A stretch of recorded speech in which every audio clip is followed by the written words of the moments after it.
কে কার জন্য আটকাইবে? আপনার কারো জন্য কেউ আটকায় না। আমি আবারও বলছি, শেষ কথা, কিশোর যুবক মনে রাখো, স্বার্থপর এই দুনিয়া এত যান্ত্রিক দুনিয়া, এখন এত কঠিন বাস্তবতা যে আপন জনরাও ব্যস্ত, যার কারণে তুমি যদি নিজে নিজে নষ্ট হইয়া চরিত্রহীন হইয়া যাও, উচ্চা গইল্লা গন্ধ ছোটে, তোমারে কেউ টাইনা ধরবে, কেউ ফিরাইব, এই টাইম কারো হাতে না।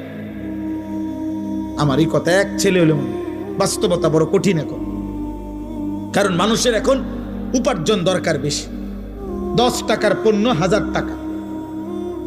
মানুষ, আমরা আগে পুরা বাড়ি, মনে করেন আমাকে মুরব্বীরাও বলবেন, আমরাও তো ছোটবেলায় দেখছি, পুরা বাড়ি বাপ চাচা জেডা প্রত্যেকের ঘরের মানুষ যদি মিলে 30 জনও হয়, 40 জনও হয়, তো পুকুরের কোনা বাথরুম নাকি ওইখানে তো পুরা বাড়িওয়ালারা গেছে না?